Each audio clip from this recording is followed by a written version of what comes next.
wish I could still walk. Anyway, I guess it's time for another story then. Can't get out and look around today. Today I'm going to take you back to Idaho. And a little bit of exploration we did with the ATV. And well, we're going to go in the area just west Sawtooth Range. Headwaters of the Boise River.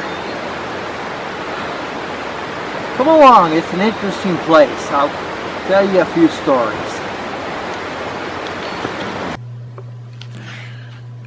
During the times that I traveled to Idaho and went ATV riding with my friend Warren, we made a number of trips to, well, the area around Atlanta, Idaho, which is on the west side of the Sawtooth mountain range.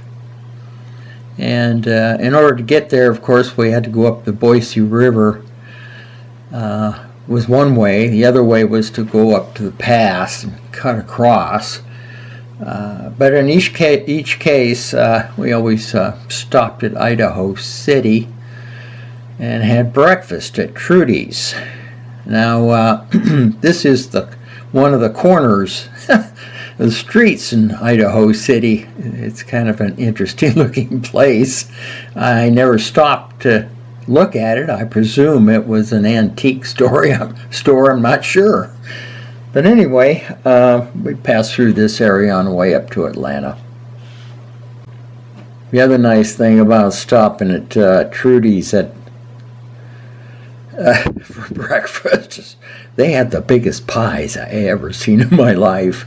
They made cream pies as high as mountains. I couldn't believe it.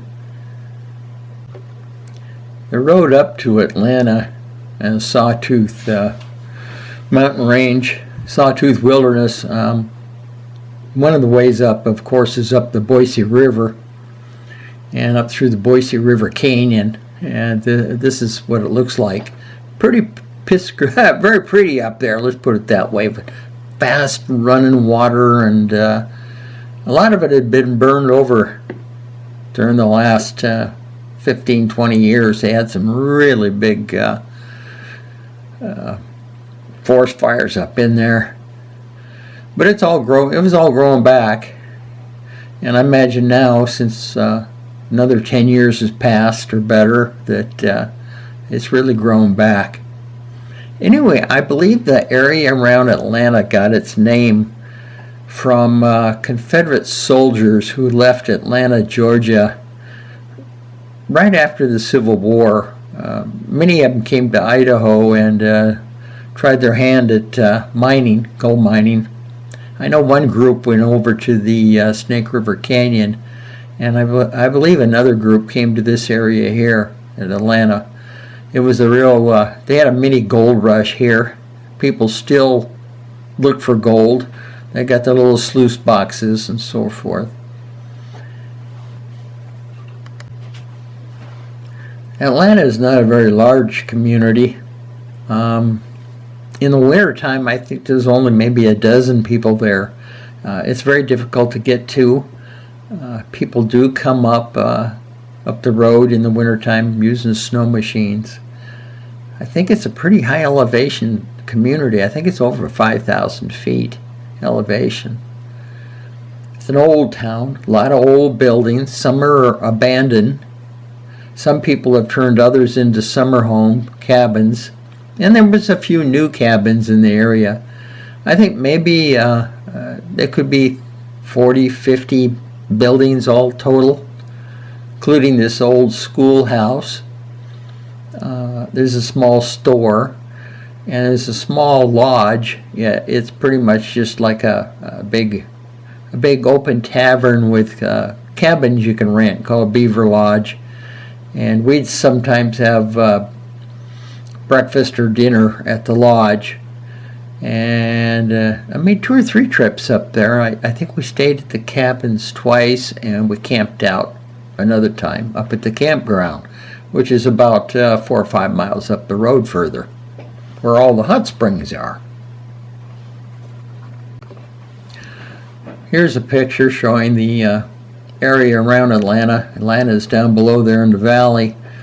That big green area, I think, is part of an old cattle ranch that's been abandoned, and there's a little airport over there where they can land little aircraft. There might also, I think maybe the people were by the airfield there had the old building. I think they were converting that to some kind of a lodge at the time. I'm not sure. But this is what the valley looks like, and of course there's quite a few dead trees around from all the forest fires. We used Atlanta as a base camp, and from there we took off in different directions. One day we went towards Rocky Bar, which was over the top of this big pass, and there used to be a mine up there, and there's a bunch of old roads and around the mining area. We rode the ATV around it, and then we dropped down into the valleys and on out to Rocky Bar.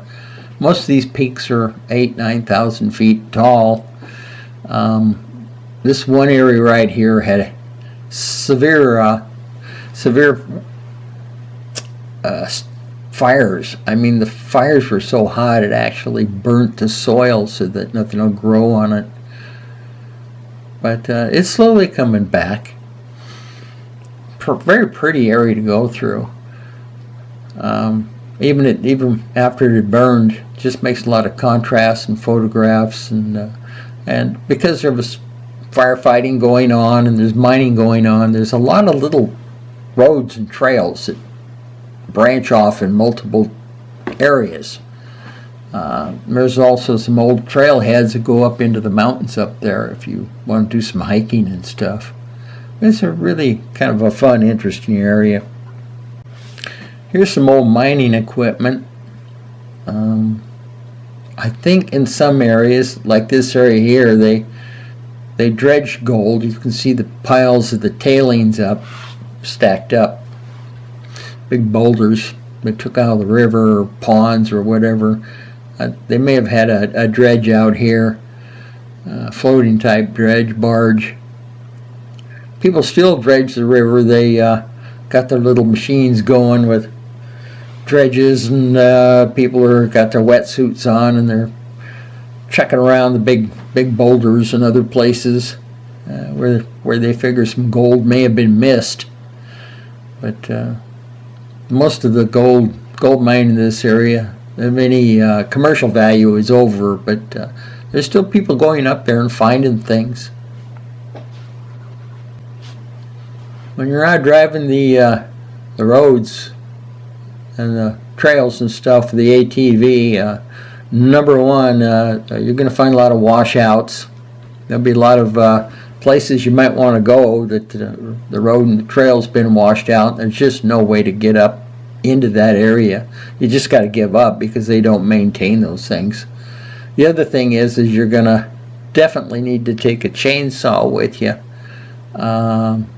We found a lot of areas where there was some blowdown where we had to literally log our way through it for a while. So I advise everybody, you got to have a bucket, I think, and a shovel in case of a fire.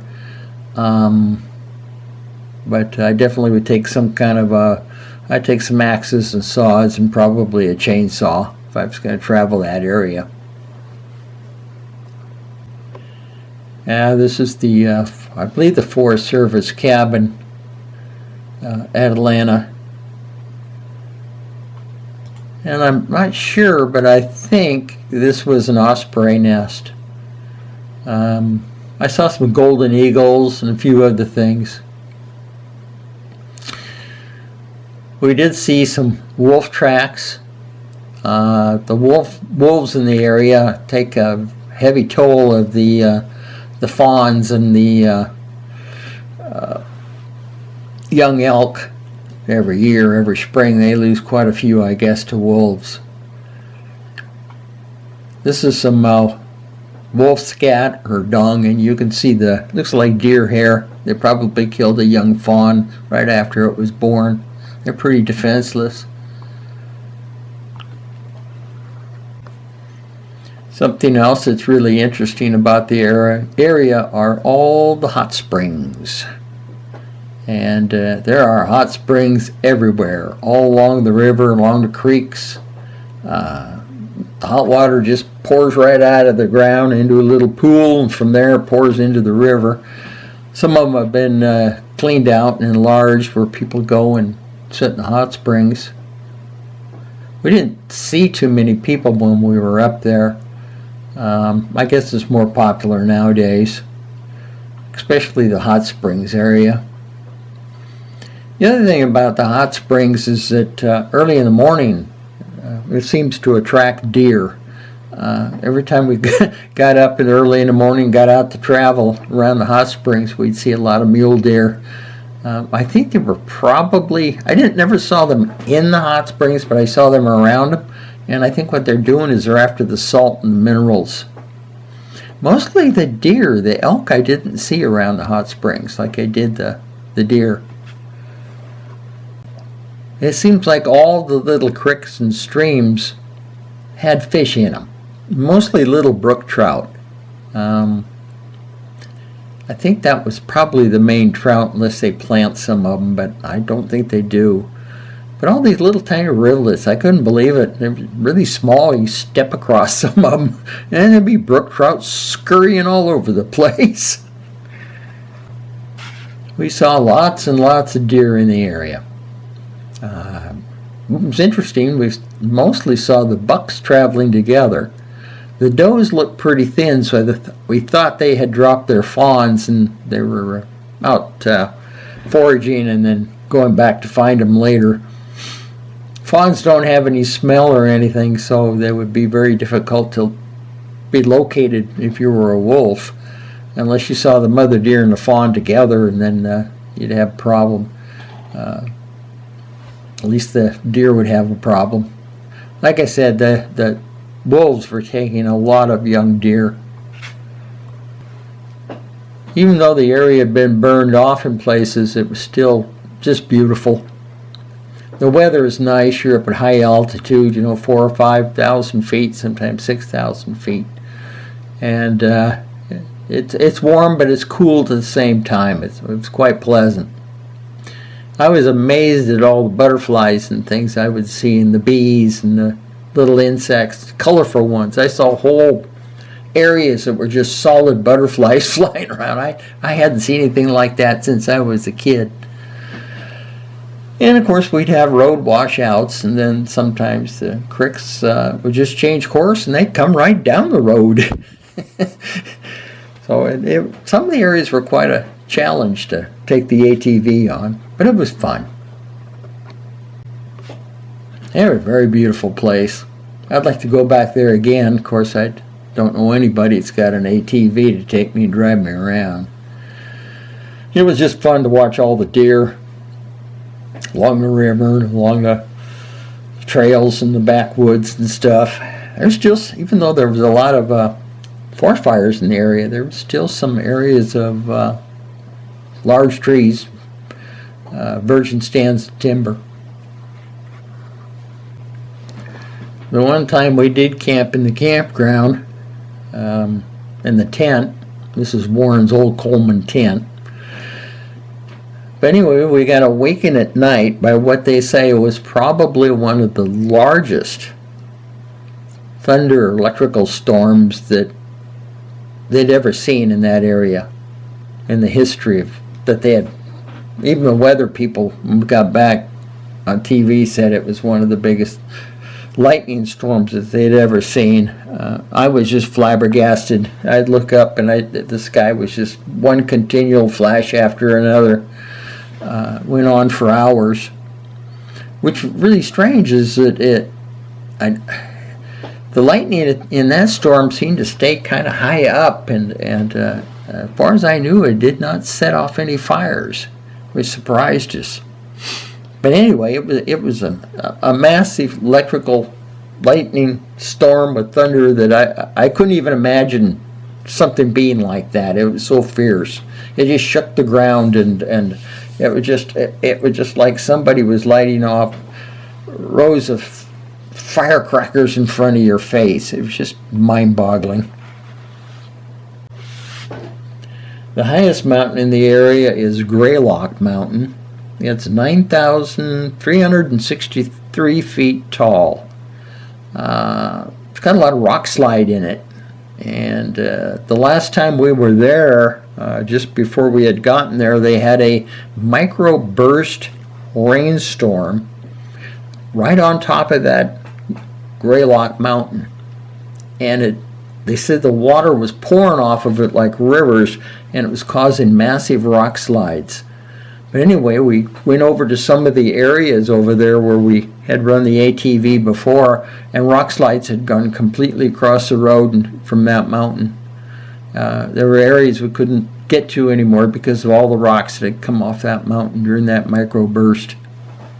They said it was just incredible. It sounded like jet engines roaring as all those rocks were coming down. We made one trip over to Queens River, and it was a late afternoon, evening trip. And we'd gone over there, and that's where a bunch of trails take off and go off into the Sawtooth wilderness area. And we were coming back, and I looked off to my left down in a big creek bottom, and I saw a leg. So I waved to Warren. I said, "Stop, stop, stop." And he says, "Why?" And I said, "I saw a leg." And he said, "A what?" I said, "Yep, I saw a leg." So we backed up real slow, and I said, "I see two legs."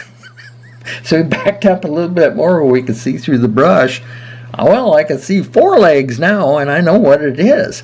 And it was a moose. And it was the first and only moose I'd ever seen in Idaho.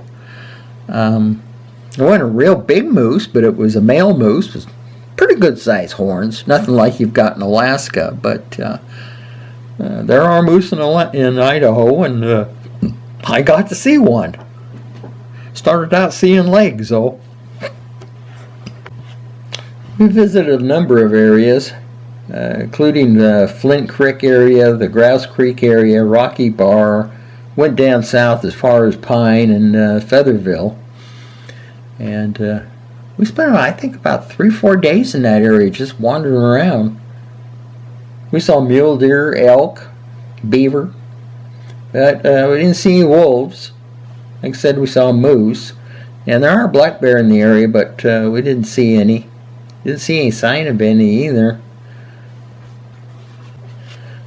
We went up into what they call China Basin, and this is where a lot of the Chinese miners worked. And you can always tell if a Chinese were working in a creek area, because most people just haul out the rock and throw it in a pile. But the Chinese would take the rock, instead of throwing it into a pile, they build walls with it. So there's quite a few places in Idaho where the Chinese miners did some work looking for gold. And you can go through in the woods or other areas, and you can see what they call these walls. They call them China walls, but the Chinese had built these walls from the tailings. A famous one is over in the Oasis there at Reynolds Creek. It goes up in there about a half mile. It's an impressive wall. But it was kind of neat to just walk back into, off the road or whatever, and walk in 100 yards and find an old mining area where they had been mining and find these rock walls built. I really enjoyed that working out of that Atlanta area. There's so much wildlife to look at, especially early in the morning. And if you like to sit in natural hot springs, what a great place. And that's a great place to take your ATV. We saw herds and herds and herds of elk up in the higher elevation areas above the town. Like I said, the deer, if you want to see deer, just show up in the morning at a hot springs. Then they're all lined up out there licking rocks. Anyway, I really, really enjoyed this area, and I highly recommend it to anybody. If you're looking for a place to get away, not too many people, nice, beautiful campground. We had the campground all to ourselves. We never saw another person camping there. Beaver Lodge, there's a couple cabins. Nice, clean. They only serve, at the time they only served, I think it was breakfast and lunch. Anyway, I think they quit service in the little tavern restaurant at about 7 p.m. And very limited menu.